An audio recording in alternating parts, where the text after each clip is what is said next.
Good morning po sa inyong lahat. Hello po everyone. Kumusta po? Kumusta po? Can I hear your microphone kung meron po kayo? Microphone. I'll stop share here. I'll turn on my camera. Magandang umaga po. Hello po. Hello po, sir. Hello po, Ma'am Andre, Sir Joseph, Sir Daniel, Ma'am MLS, Belen. Hello po. So hold on a second. So today we will be talking about the creation of the Pahawh Hmong writing system. This is part of our writing systems series that we will be talking about. Next couple of other writing series po, we'll be talking about, well, of course, more writing systems, specifically the Hebrew writing system or the Sanskrit and then the Hebrew writing system. Now, there's a reason why we're presenting this to you, right? Because these are the scripts that went or are going through the process of revitalization. The Cherokee syllabary is in the process of being revitalized. This also is in the process of being revitalized, right? Whether they are going to be a successful revitalization or not, we don't know yet because they're still in the process. But there are also instances of successful revitalization, like for example, the Hebrew writing system or the Hebrew letters. Okay, so that's looking forward to the next couple of series that we have. Now, let's go ahead and continue. Again, hello po sa inyong nandyan, mga nanonood online and those who are here in Zoom. And I hope that you get a chance to also participate po, sa ating discussion later on as part of our review. I will be giving my own review of this lecture at the end also. And I hope that you could also have your own review, have your own understanding, have your own input on this writing system, okay, or the what's happening with this writing system. So what I want, or I'm hoping that you would do, is that you would look at it in our lenses as Filipinos. You would look at it through our lenses as Filipinos, like, how about us, with our own writing system, the Baybayin writing system? What are we going through right now? Can we relate to the Hmong people, or can we relate to their Pahawh writing system? Okay, so that said, let's go proceed with our lecture. We're also going to know the challenges surrounding the Pahawh script and understand the role of the Pahawh script in the lives of the Hmong people. Now, let's go ahead and proceed. Before we go through the writing system, I decided to get this from YouTube. So we're going to watch this, kind of do a little commentary also. This is a documentary, a short documentary film concerning the history of the Hmong people. Okay, so bear with us. This is around like 7 minutes. So bear with us and enjoy learning about the Hmong people.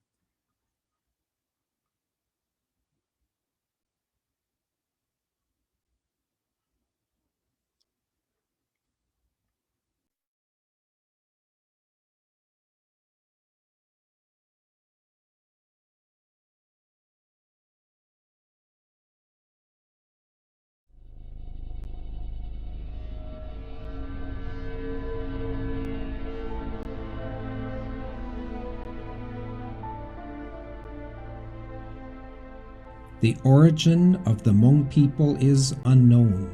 However, one scholar believed that they originated in the Mesopotamia region and gradually migrated to the Hebei province in northern China. Many scholars believe that over 5,000 years ago, the Hmong were living in China with the Han Chinese. Around 2700 BC, they were governed by the legendary warrior chief Qi Yu. Chiyu is the Chinese pronunciation. The Hmong pronunciation really means Ziya. Zi means father. Ye is grandfather.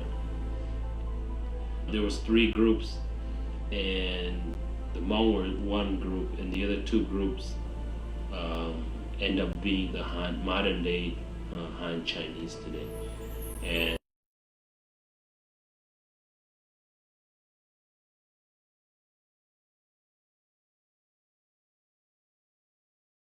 there was a big battle, and the 2 groups combined forces and fought, and Ziya's group lost.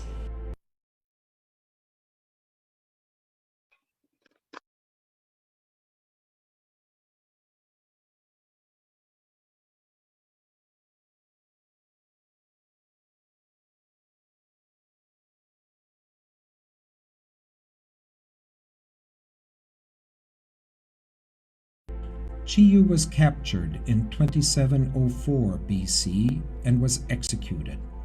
His body was cut into 3 pieces, which were then buried into 3 separate mounds, so that the Hmong people will never be reunited. 1,000 years after the death of Chiyu, the Hmong formed another kingdom called San Miao, which means 3 Hmong.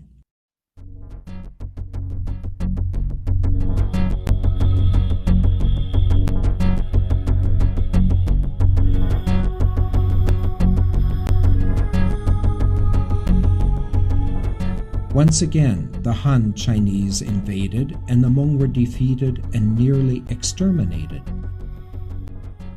The Hmong then dispersed. Most migrated southward into the lower reaches of the Yellow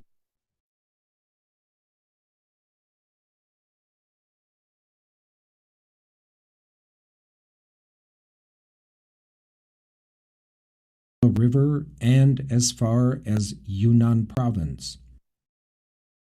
Between 704 and 223 BC, the Great Hmong Kingdom of Chu existed in Yunnan.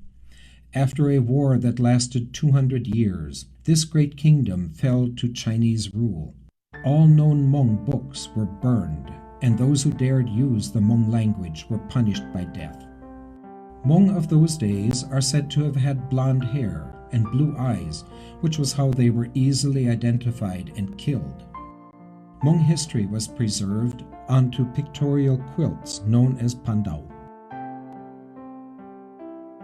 In 1615 AD, the Chinese began building a 100-mile-long Great Wall in the west of Hunan to block out Hmong rebellion from Baoqing to Tongren.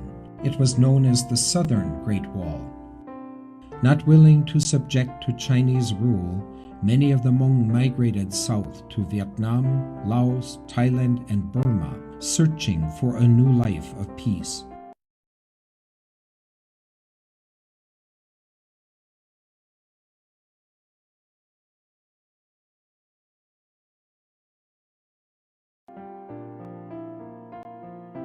Hmong means free people, according to Dr. Yang Dao, but before the Vietnam War, Hmong were known as Meo or Miao. The term Miao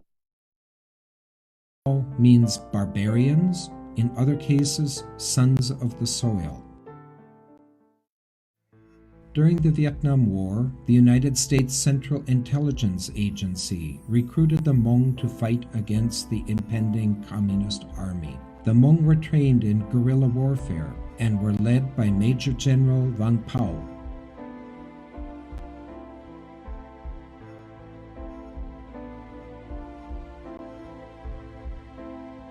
Their main objectives were to first block the Ho Chi Minh Trail, which was the main supply route for the North Vietnamese, and engage the communist armies.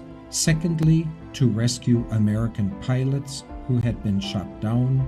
And third, to defend the radar stations such as Pupati. In May of 1975, following the collapse of Vietnam and Cambodia, the North Vietnamese Army, allied with the Pathet Lao, overthrew the existing government of Laos. Major General Vang Pao and many of his staff were flown to safety, but the rest of the Hmong were left to fend for themselves.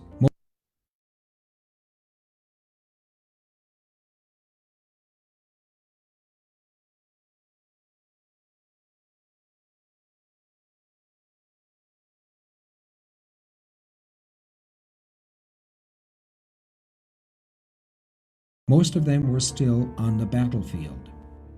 When somebody is trying to chase you out from your land or to invade your country, even when it's necessary for you to fight to the last man.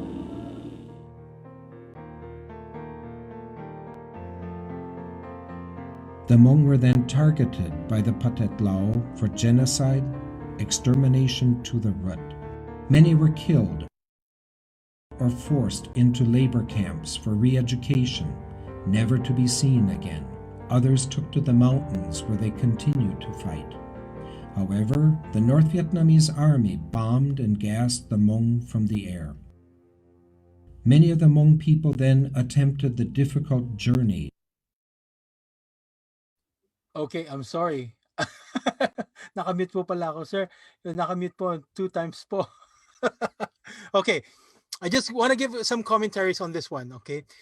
You notice one, how they keep getting displaced, how the Hmong people keeps getting displaced.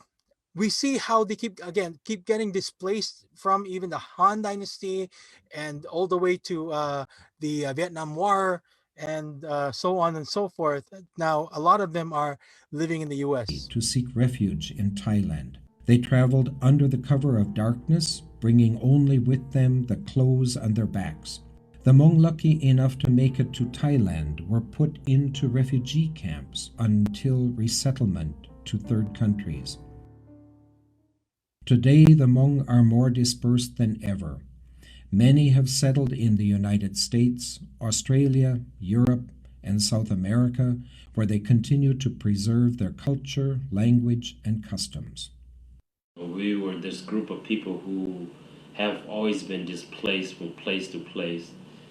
And now we're in this country, and this is probably the first time in our history where we have the greatest opportunity to have equality like everyone else.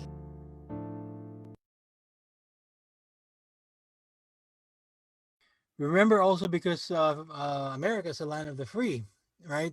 So it's a great opportunity for them to have somehow not somehow have that equal rights, or somehow have rights as a group of people. Okay.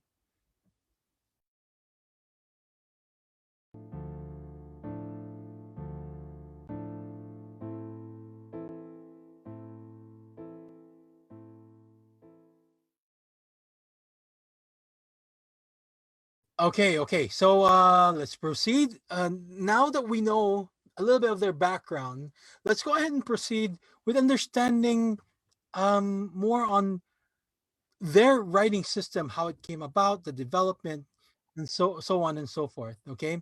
So hold on.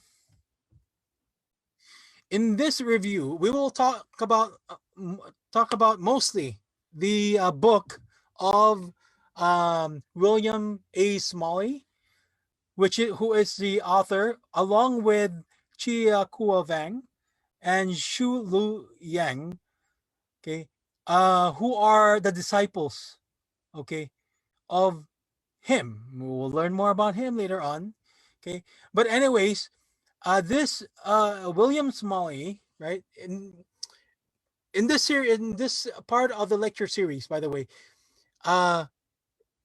like I said, we will be referring mostly to the book of William Smalley. William Smalley is a missionary and an anthropologist, an anthropological linguist who work among the Hmong people, in particular with Chia Kuok Veng, the co-authors, and Shong Lu Yang, the chief disciples of, along with Chia Kuo Vang and his associates. So there are more who actually helped out in the creation of this book. They're the ones who recorded the different stages of the development of the Pahawh Hmong writing system, or the Pahawh script. So we will be looking into the Pahawh script development, its characteristics, its challenges, and its role to the Hmong people.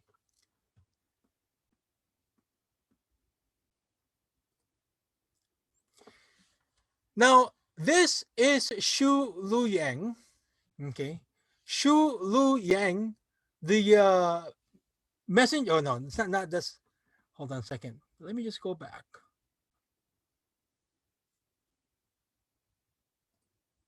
Okay, so Shu Lu Yang is a messenger of the Pahawh script who was born in a village in Vietnam.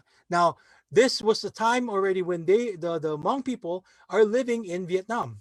Okay, born and raised as a poor farmer growing rice on unirrigated mountain slopes, Yang, who did not get proper education on reading or writing any language, so he didn't have.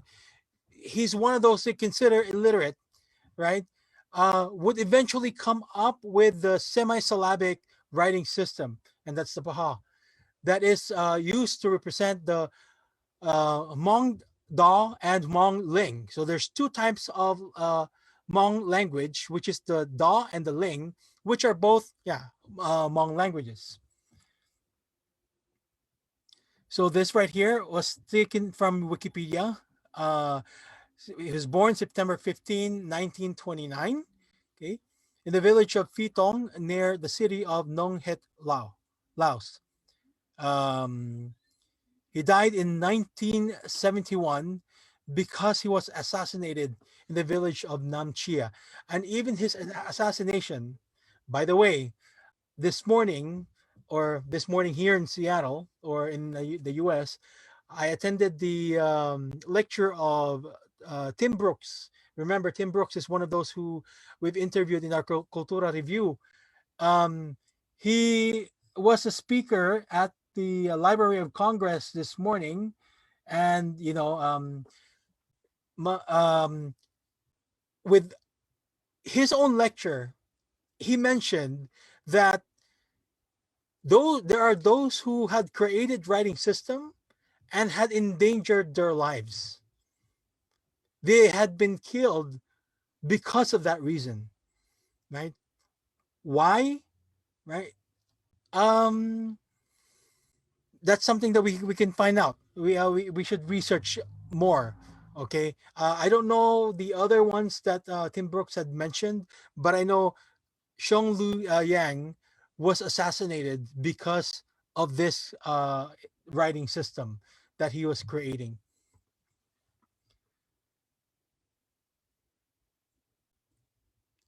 So in 1959, beginning the night of, and this is the story of how the Hmong language, or Hmong script, had come from or originated. Now in 1959, the beginning of the night of the 15th day of May, Yang was said to have been taught the Pahawh script through divine revelations. Okay, divine revelations by two male twins who appeared to him every night after smoking opium. So at night, so the story was that at night, after he would be left alone in the room, he would smoke opium, okay, and then after smoking the opium, these two twins would come out, okay, out of I think they said under the bed, right? And they will begin talking to him and teaching him the Pahawh script. Okay, Yang continued to study the Pahawh script for several months until the 15th day of September, when his wife gave birth to the two male twins. Okay, this is a catch. The wife gave birth to the two male twins who appeared to him every night. So ang nangyari po, yung nagpapakita sa kanya gabi-gabi for the 4 months, right? That's May, April, May 15th, May, June, July, August, September, 4 months, okay, that appeared to him every night to teach him the Pahawh script. They were conceived. Okay, they're conceived by the wife, or they were the twins that's in the wife's womb, and they were pinanganak sila, okay, ng asawa niya. So Chang Yang, the firstborn, yung unang anak, died 7 days from the delivery, and Jia Yang, the younger one, died 7 days after Cha Yang. So leaving a message to teach the Pahawh script to the Hmong and the Khmu people. So that's yes. Mom MLS Belen just told me that it's a dream script. Also mentioned by Tim Brooks in his lecture at the Library of Congress this morning, or U.S. Library of Congress this morning. So yeah, I mean that's basically how they came up with this writings. How not they, but how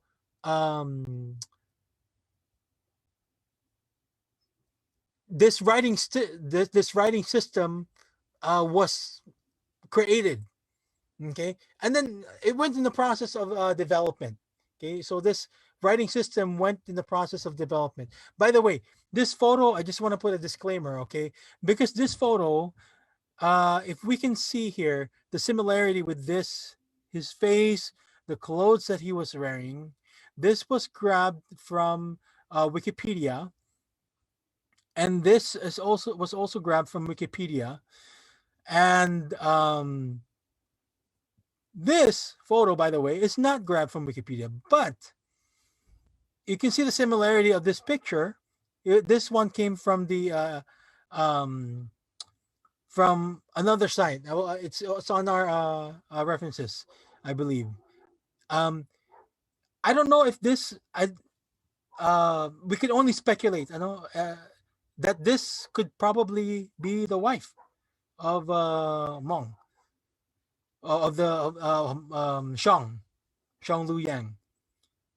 Okay, so with that, this is how the Pahawh script look like.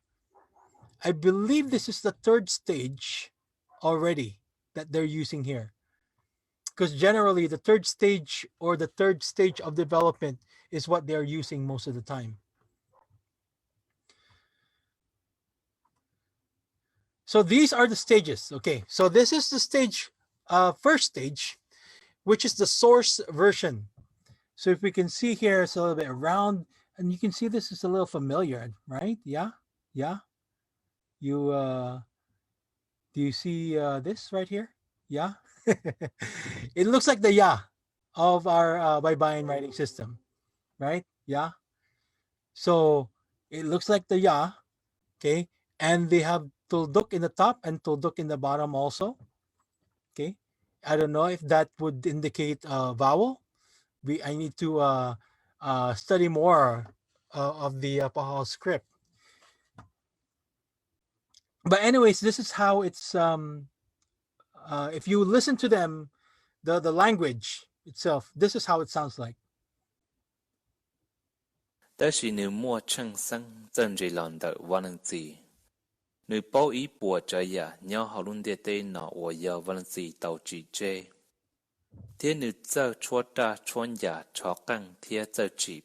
Okay, what language comes to mind? Anong lingwahe po ang kwan? Naririnig ninyo dyan? Can you send me a message? What language is it familiar with or close to?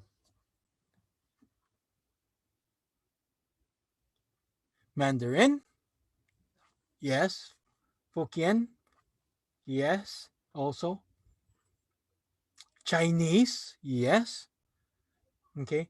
Remember, the Hmong people has I could say that the greatest influence that they've had is from where?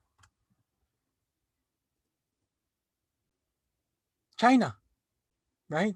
That's where the greatest influence where they have. So throughout their own different migrations, the Chinese culture would be more relevant or in their lives. Okay, we can see it in their lives. And yes, it sounds like Chinese. Pahawh đồng Hải Mong thia Hải Bù Thơ Cờ. Probably Ê more cờ like a lỡ Mandarin nhẹ chân tàu nhẹ lý mò qua. with the Nếu intonation. tàu su I mua don't know if Pahawh you lọt khía I tàu don't lỡ know if cờ you lỡ giờ are trò dỗ mua vào lần gì. hearing it. Tê lù lọ chế thia chở cờ lỡ chỉ phân ổn hằng rộng nhớ trò hậu luôn tê tê nọ. Cho nếu dỗ mua tê kế giờ lọt khía tàu sơ đỡ. Nọ chế. Nếu thia tàu mua vào lần gì.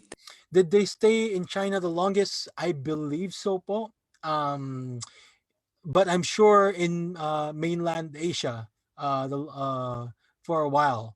And even if we say that they stayed in Vietnam long enough, also Chinese also have this great influence on the Vietnam in Vietnam. So yeah, the Chinese influence definitely has uh, a great influence to them. Tê hậu lử. Bi lê trở phải thân ca bê sẵn lì vào lần gì tàu trò cọ. Nương gây lo. Sông lược khía Pahawh.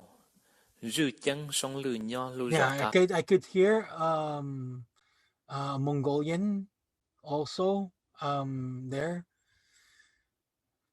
But yeah, I mean, let's go ahead. Let's proceed with Nhớ the second stage. So this is the second stage.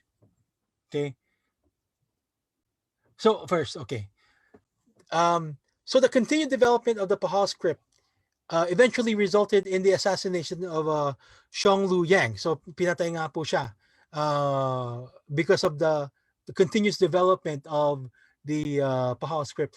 And like I said, it's mahirap. This was actually part of my research, and this was among the hardest to research. You do you know why? Do you know why, po? Why? But my research director insisted that you should include this. It was for political reason, but why he was assassinated. Yes, thank you, Ma'am MLS. But do you know why it's hard to research them? Yes, they also sound Vietnamese. Same problem as we have with in the Philippines. Why it's hard to research about the Baybayin writing system. They lack what? They lack records or corpus, literatures. Okay, it's hard to research on them. It's hard to find literatures or corpus on them, not just their writing system. Okay, on the Hmong people.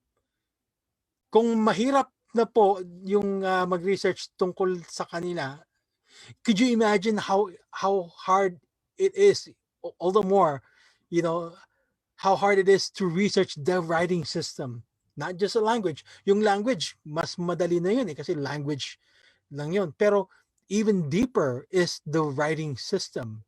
Okay, so it was a little challenge for me.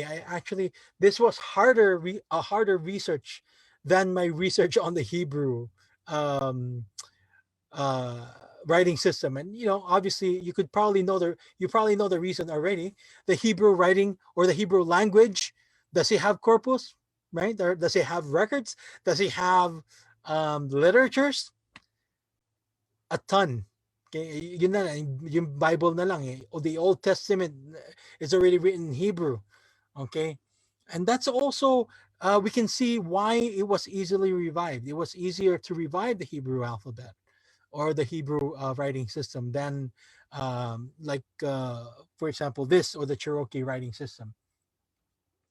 Where does one start looking when they have no established roots? Yes. Where are you gonna look for? Where are you gonna look, right? For saan ka maghahanap? Sa China, sa Vietnam, sa Thailand, right? Or sa US. It's hard. It's really hard. But yeah, I mean this.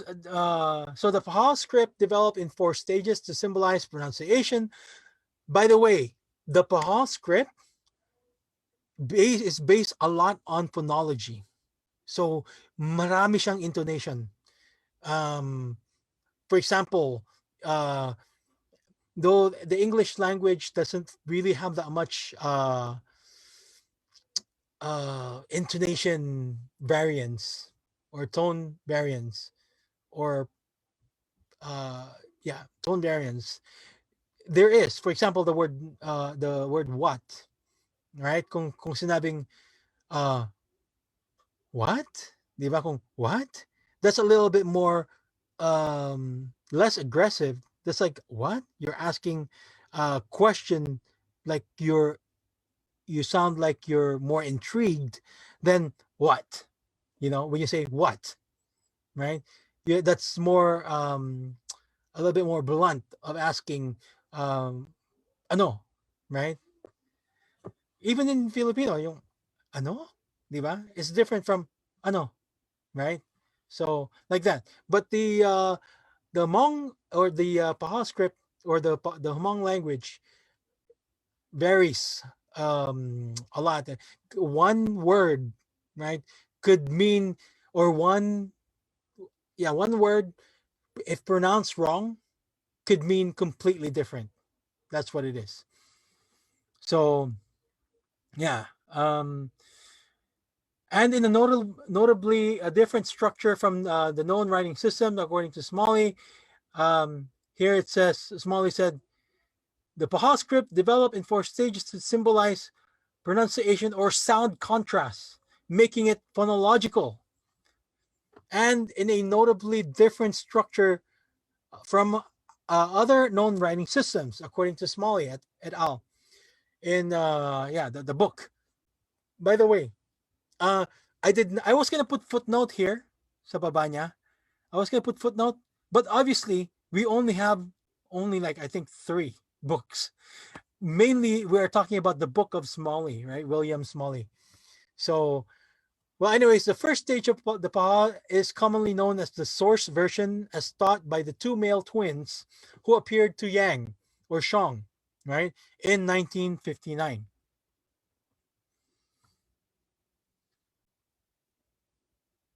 Yes, it could also be nasal, right? Nasal, obvious in Vietnamese. In the Vietnamese language, there's a lot of nasal sounds. But this one, it doesn't sound like more nasally. The language. It's let me hear it again. Nhiệt chẳng tàu nhờ lý mò qua. Nơi tàu su mua Pahawh lọc hiện tàu lỡ gọi là giờ trò dỗ mua văn gì.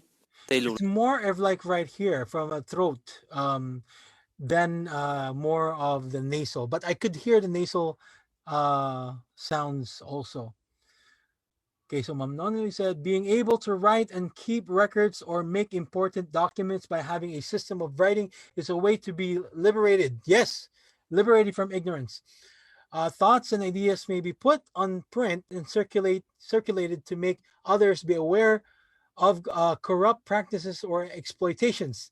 Kaya po siguro siya pinatay kasi ayaw ng iba na matuto yung mga tao. Palagay ko, yes, actually, one speculation is that he was killed because he was being used by the other side to deliver messages or codes, right, to the enemies or something like that. So, and the other side also thought the same. Okay, so it was hard. He was caught in the middle of the battle. I don't know if that's how accurate that is, but again, it was so hard to research this. Honestly, it was so hard to research this that I feel that most of the things that are written about them are mere speculations.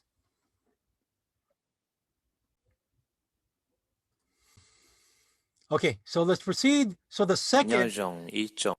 stage is the reduced version, which was said to be the first practical script taught by Yang in 1965. So I can't help but to go back again on the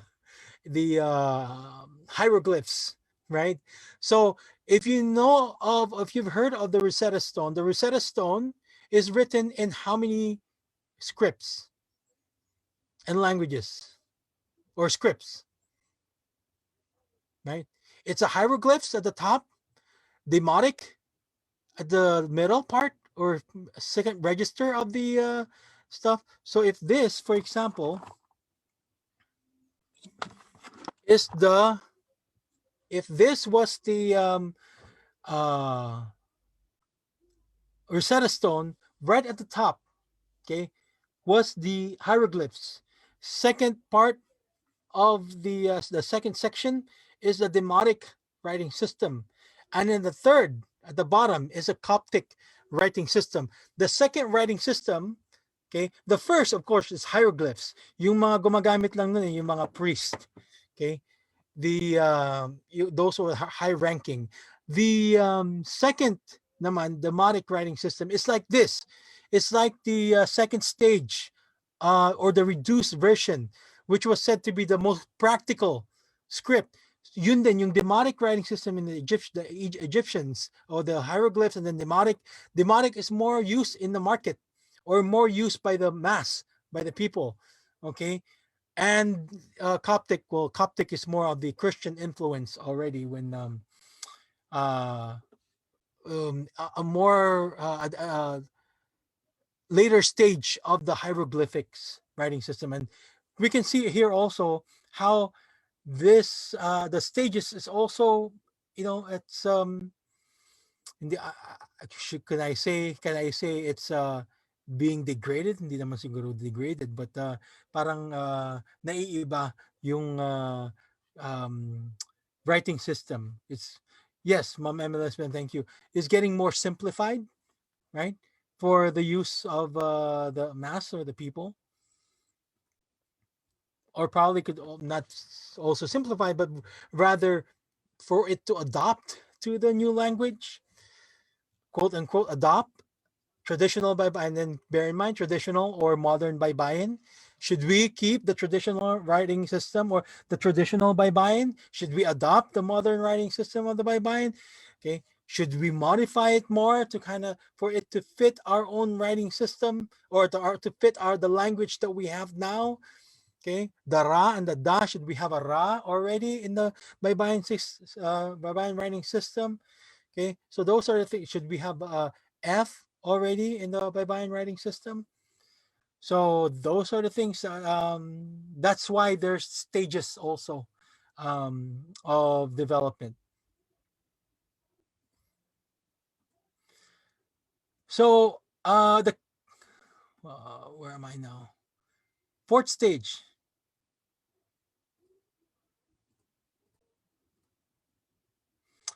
So the fourth and final stage is the core. Okay, third pa lang tayo eh. First stage, second stage. The third stage, introduced in 1970, is the one in general use. Okay, general use now. So the second one was the more simplified one. Now this is the more general use. Ito nga kaya nga sinabi ko kanina, I think the writing system that I showed you a while ago was in the third stage.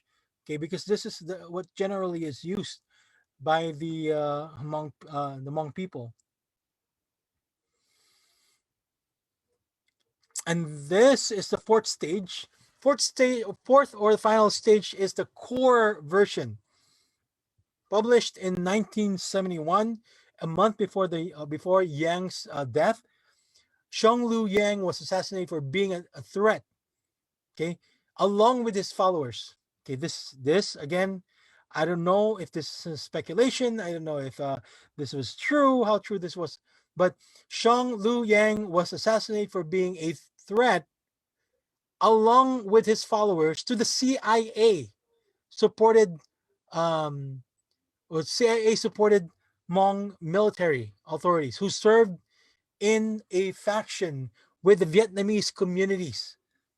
See, and both sides, this is a sad part, both sides accused Yang of aiding the other. This is according to Smalley. So basically, he is caught in the crossfire, sabi nga nila. Well, now proceeding to our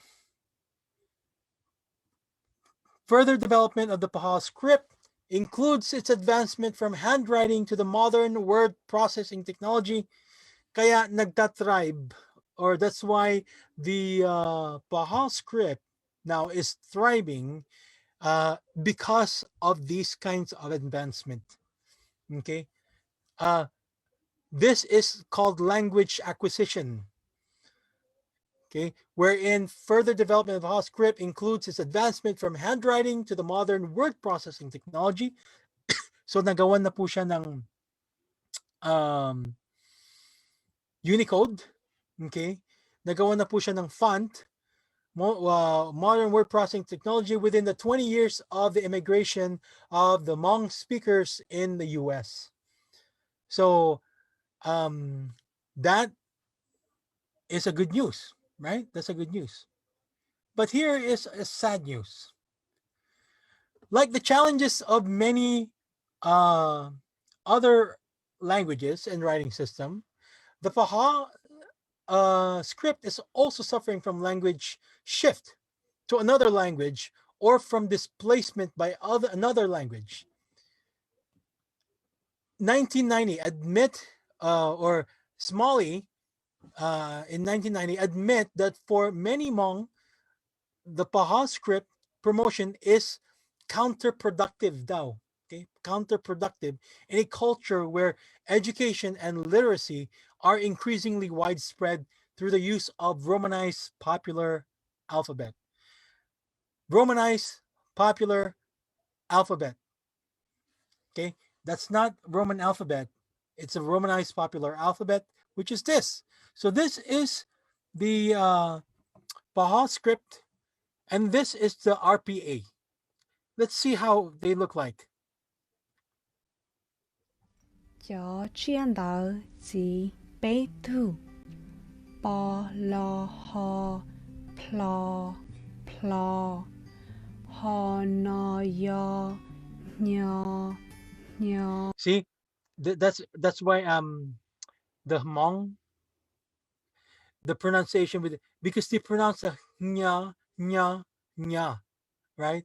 There's the HNY nya right there, and you notice they're using, what kind of characters are they using? What kind of characters, Paul? Anybody volunteer?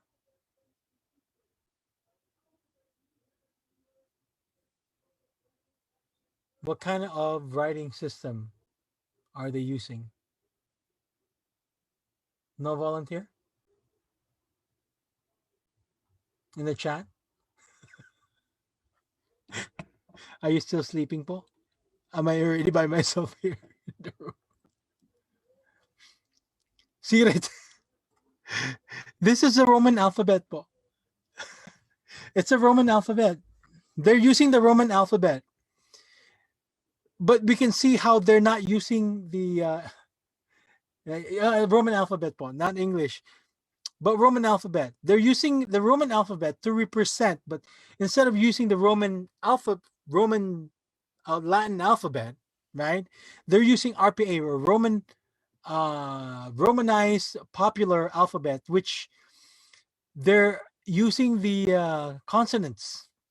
You see how they don't have vowels much, okay, to represent their language. Parang purong hangin, yes. Kaya nga po, I said it's more on like the throat airy throat sound, like No go ho nko nka, nta, right? no to ho nto. See, I can't. I'm not gonna play all of that because that's just, it's gonna be just the same. But see how they're using the Roman popular alphabet, more convenient. Okay, this is more convenient. Why? Because before they came up with the keyboard, the script, they were already also using this one, meaning they already have a keyboard. Pwede na nilang i-represent yung language nila, right? through keyboard strokes. Okay, with the Roman RPA, or the Romanized popular alphabet, compared to how before, nung wala pa yung sa Unicode ng Pahawh, wala sila. There's nothing. That's why this is more popular and more convenient. Sabi, mas makaintindi ang makakarinig parang Pilipino abakada. Yes, parang ganun po. So yeah, this is more convenient. Now, like the challenges with many other languages and writing systems, the Pahawh script is also suffering from language shift. Yun nga, like I mentioned. So the RPA, or Hmong RPA, was created in Laos between 1951 and 1953 by a group of missionaries, which, the RPA, by the way, okay, RPA was created partly by also by William Smalley, okay, the writer of the book. He was among them. Has been a writing system used for writing many of the Hmong languages in Southeast Asia, China, and more, in widespread use throughout the Hmong people in the West.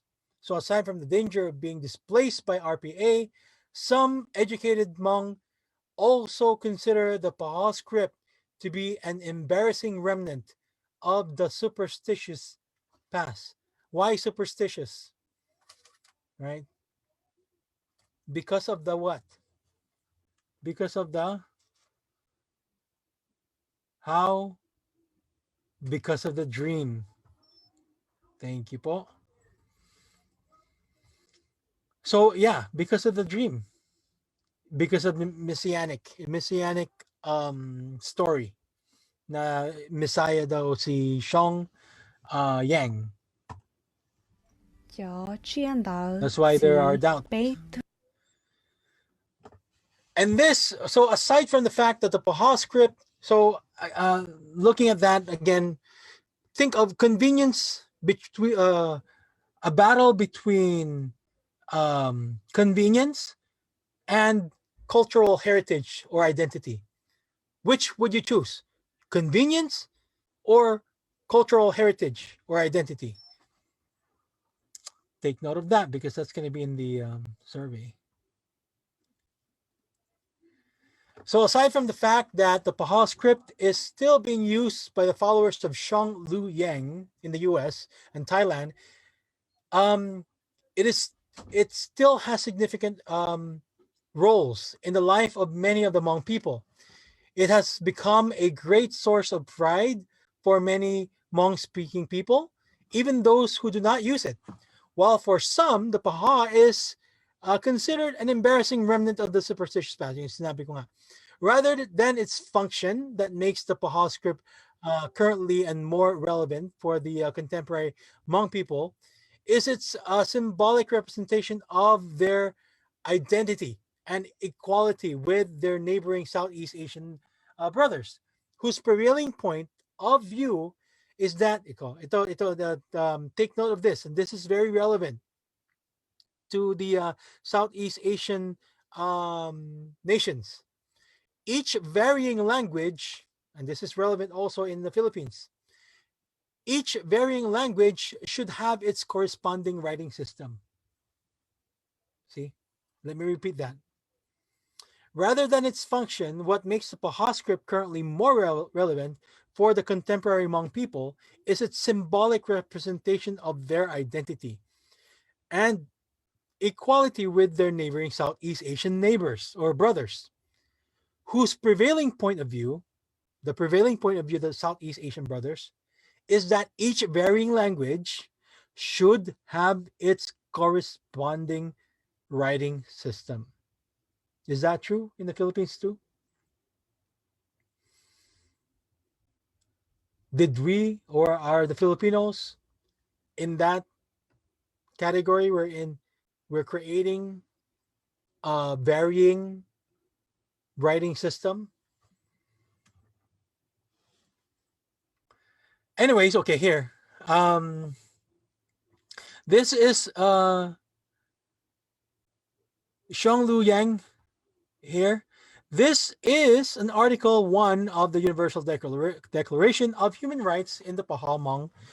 A carving photo by, I want to give credit to Tim Brooks, really popular carver or an artist, a wood carver, who had made these, carved these inscriptions, okay, in this piece of wood. And this is, if you would research on the Pahawh script, to the Pahawh script, you can see this photo easily because these are ito na lang yung mga these are the only corpus or materials. So siguro if any one of you will create a material or a research on the Hmong people or the Pahawh script, it could easily be researched out there. It's mas madali siyang mahanap because walang masyadong research about it.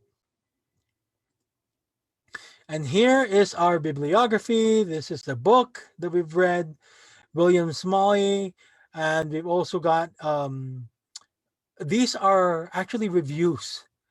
These are reviewed by Cornelia Carmer, and review of Charles Ferguson, review of the book of Smalley, of the Mother of Writing. Yeah. So these, most of the references that we had are also reviews, okay, of the book of Smalley, which is the Mother of Writings. Okay, now discussion po. Please join us in this discussion.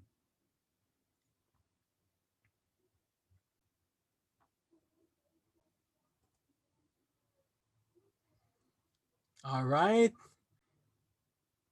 You can write your comments po. So what's your reaction with this this script, with the Pahawh writing system?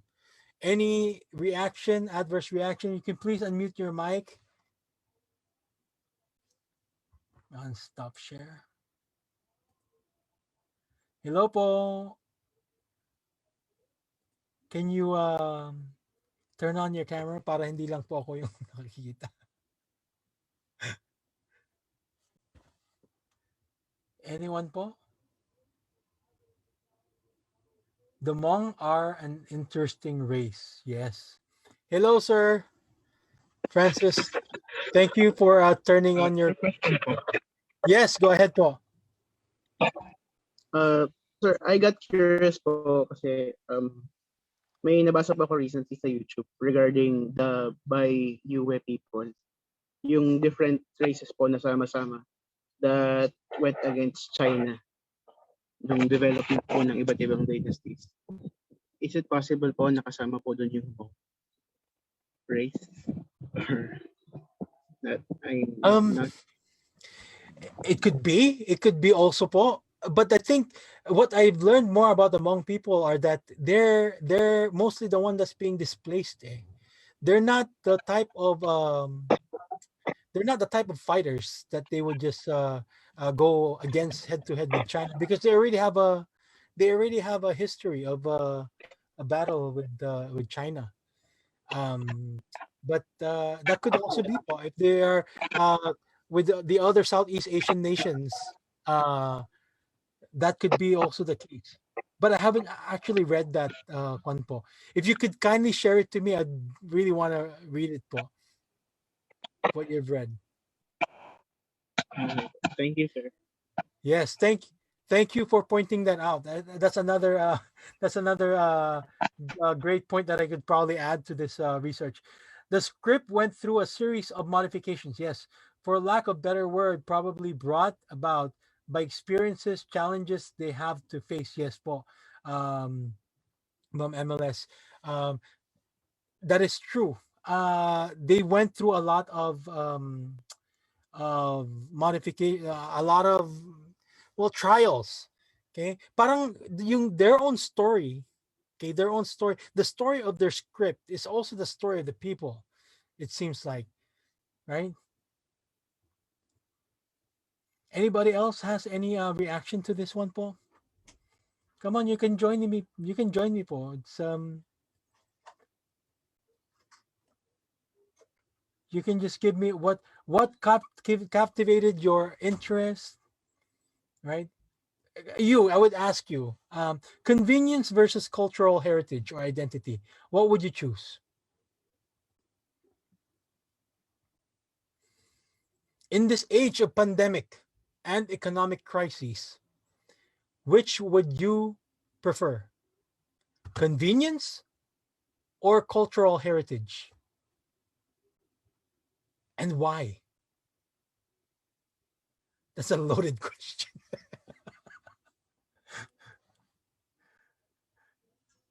Oh, I know it's a loaded question, bro. It's a little heavy in the heart, right?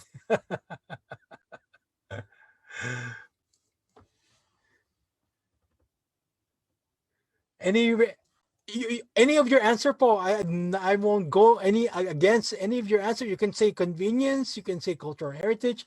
I'm not gonna go against. It's your own opinion, Paul. It's your own reaction, right? It's your own reaction. It's I'm not against it. Okay, I'm not against it, Paul. Curious question, Paul. Are the Hmong like a lost tribe of Israel? Uh, that's a good question, Paul, because that was also running in my mind. I've seen one article that talked about that, but I didn't want to include it in my research because it's you know how hard it is to, if it's a academic research, Paul, it's hard to go into those kinds of it's hard to go into those kinds of ideas because sometimes because of that they would question your research. You know, where are you getting your sources, right? They're gonna say, where are you getting you actually believe that, you know, you actually um they're gonna think that your research is just, you know, far-fetched. Their script seems a simplified version of the Hebrew script. Yes, po. I also see that. Although the pronunciation is very different, yes, but the pronunciation, Sir Francis, it could also be through the influence of the Chinese influence. Remember, pronunciation varies; it changes. The word knight, like, you know, the knight in shining armor, knight. You know, the schedule. You know, other people pronounce it still as schedule, right? Uh, in some parts of New York, they would tomatoes, right? So the pronunciation changes over time. But what's interesting about writing system is that it freezes language. Okay, it freezes language. It freezes certain characteristic of the language that is preserved. Okay, and sir, how to write Pahawh? Mark, I think you came in late. Nandun kanina yung kwan. Hold on a second. And then kanina, I showed the writing system. I don't know how to write it yet. Maybe Mark can teach us. Mark had been trying to learn writing systems lately, and yeah, I hope that Mark would also give his time to teach us the Baybayin or the other Philippine scripts. But for the heritage and identity's sake, I am leaning towards preservation of the original purist POV point of view, since it is more authentic, but that will imply the culture is somehow also stagnant and exempt from influence. Very good, Paul. Very good POV point of view. By buying is convenient and its cultural heritage. At the same time, it's very easy to learn. Yeah. More reaction. I need your reaction to this, Paul. I really need your reaction. Remember, I said also about language. Language um, takes place in a space and time. Okay, or language or writing systems takes place on space and time. Space meaning it's written in and this was mentioned also by Tim Brooks this morning. And he added more actually. Tim Brooks said, writing system does not only take place on space and time, but even other reasons, for other reasons also. So space because it's written, and time because it lasts, right?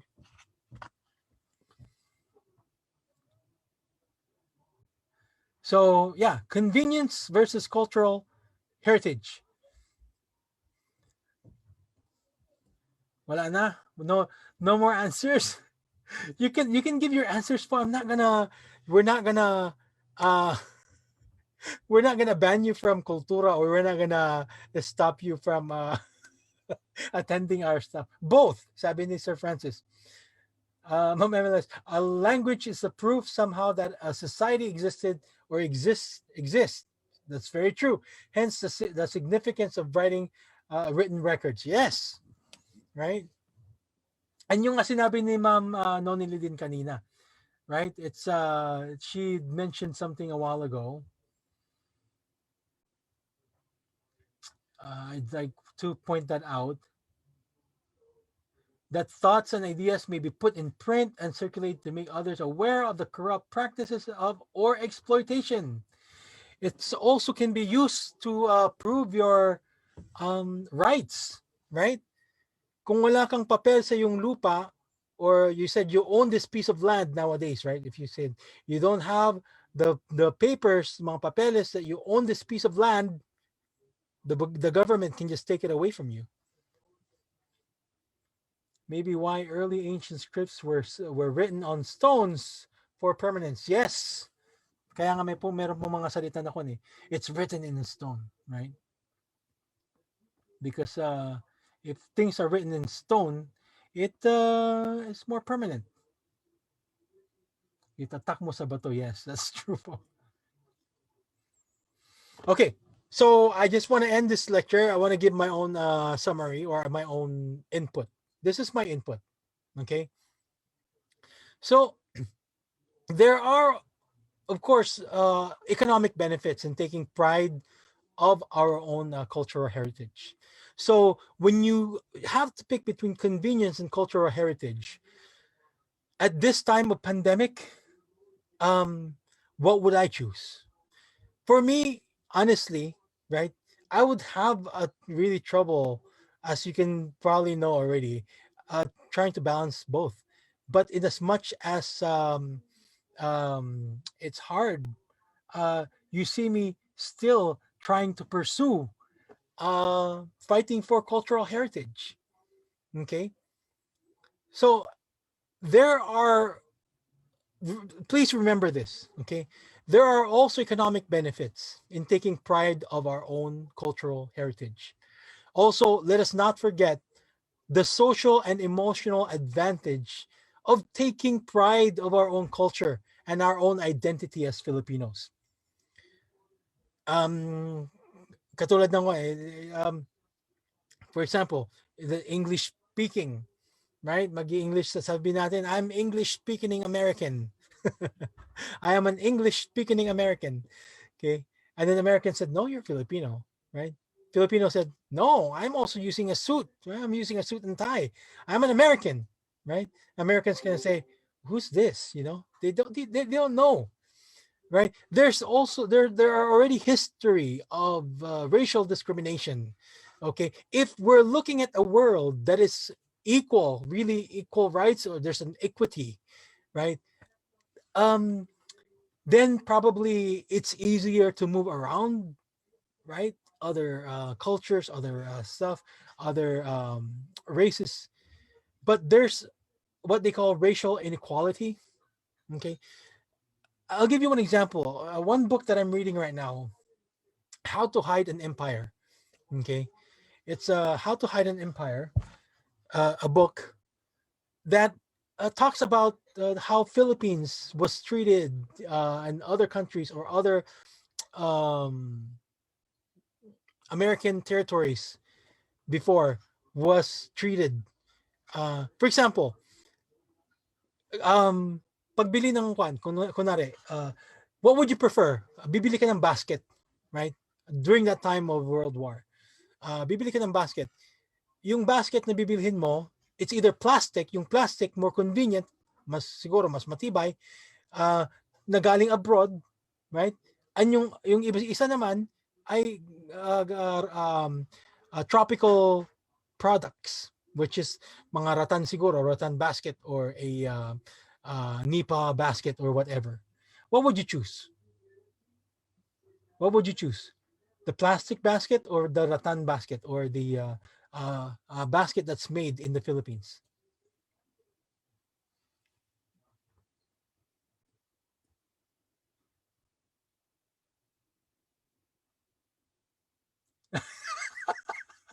The struggle is real. It's hard to choose, because yeah, Sir Francis said plastic, right? You would use a plastic because it's easier. But okay, this is I want to give you this perspective. But who are you making rich? Sinong yumayaman? Okay? Sino ang yumayaman pag ikaw ang bumibili ng plastic, yung plastic na gawa dito sa US? Is it your fellow Filipinos? Is it the Philippines that's getting rich? Right? Ultimately, though it's convenient to you, ultimately, is it convenient for the Philippines? Is it practical? Is it advantageous for the Filipinos, or is it for our own advantage? Okay. Is it helping our nation? Right? So those are the things that you have to think about. Yeah, plastic kasi matibay, pero kung pagka-Pilipino yung native product. Yes.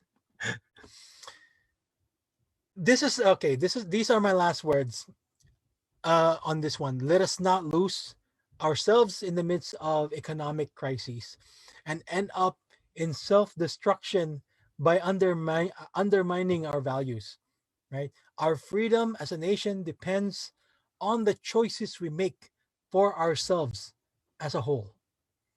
Okay? Again, let me repeat that. Let us not lose ourselves in the midst of economic crises and end up in self-destruction by undermining our values. Our freedom as a nation depends on the choices we make for ourselves as a whole. Okay, so that said, that's the end of our lecture. Let me go ahead and share my screen.